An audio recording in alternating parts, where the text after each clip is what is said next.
guys, welcome back to another episode of Watches and Me. This is a bit of a random episode. You can probably tell the sound quality is a bit crap, so for that I apologise. This is just a bit impromptu just because I was doing a change of strap on my AP. This is the Audemars Piguet, it's obviously the Royal Oak, it's the 15300 ST, so obviously that's the steel, and this is a pretty special one because it's got the boutique blue dial, so that's the really desirable one. I'd say this is probably the second most desirable AP you can buy. The first one being the 15202, which is just slightly thinner. I think it's probably referred to as the ultra thin, and even the bracelet that it comes on is slightly less chunky. But this is only 39 mil, and this is obviously discontinued, and the new one that replaced this when this was discontinued is 41 mil, I think. That could be 40 mil, but this is 39, and you probably know this if you're watching this video and you're a watch nerd like me, that the AP sits and wears really big on the wrist, and that's because the lugs here are integrated and they're really huge. So from extremity to extremity, the watch is big. If you look how far in the actual face is to the end of the lugs and to the edge of the case, it just means it sits way bigger on the wrist than you'd expect for a 39 mil. I've got an Explorer 1, which is just next door, and the Explorer 1 sits way smaller on me than this does.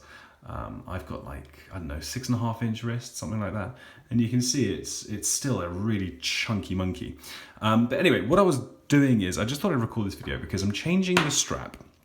I've been wearing it on this blue Python strap, which I bought online. Shout out to apbands.com. If you're looking to get a new strap for your AP, guys, I really recommend AP Bands because, you can buy one from AP themselves, but you're talking £600, about 650, 700 euros, maybe $850.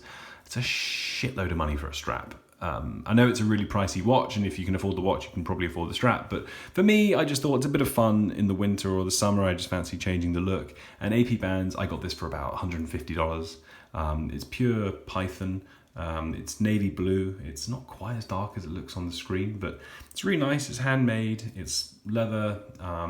It's really well made. It doesn't come with the plots though. That's these 4 things that you need in order to actually fix it to the case. So you do need to buy those separately. I bought the plots from AP directly, and I also bought all the little screws like this that you will need. So just bear in mind, if you're going to change the strap on your AP, you need 4 of these plots. So you need 2 for the bottom, 2 for the top.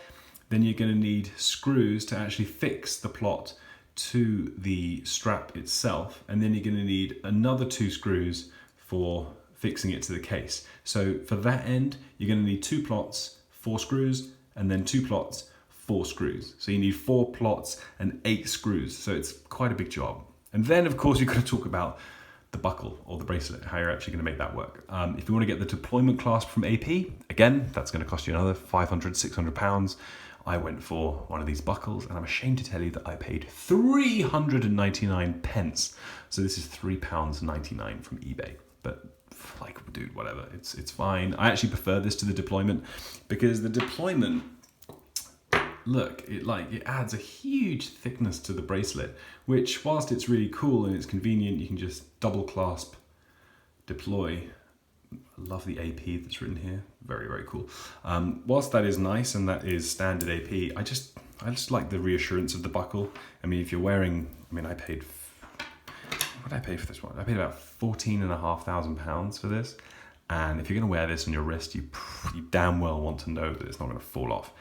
I'm going to do a proper review of this watch at some point. I'm going to save that for later, but since you're watching, look at the case back on that.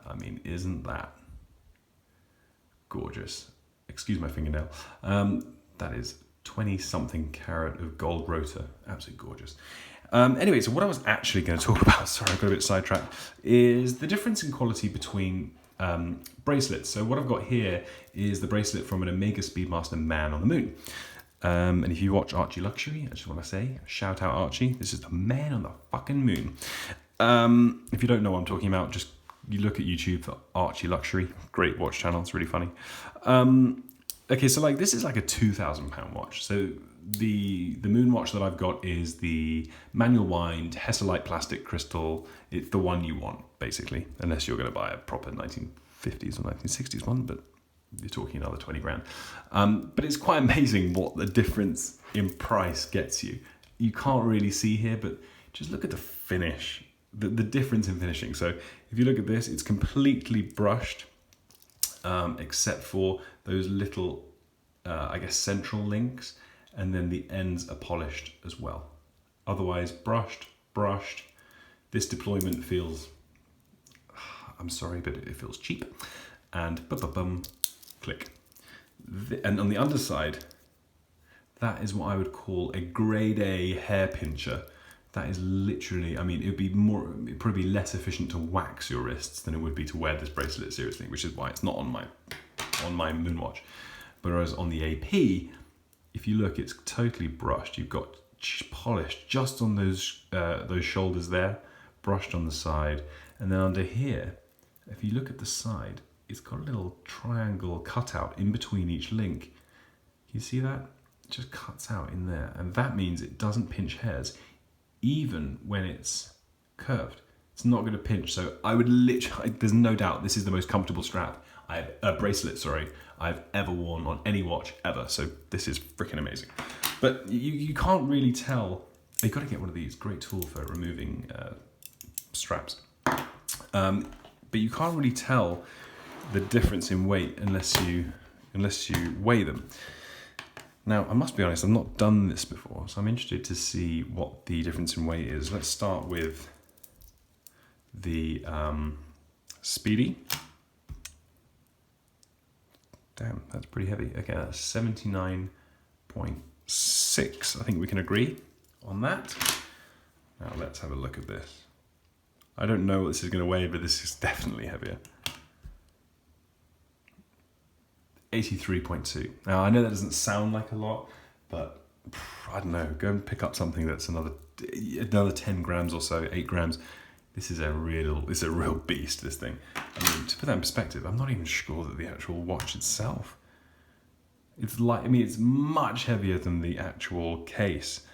Insane. But anyway, just wanted to record that for you. That's what a really nice strap gets you. And if you're going to replace that, we're talking 4 figures. If you're going to replace this, definitely 3 figures. Anyway, that's it from me. Thanks for watching, and I'll see you in the next one. Take care.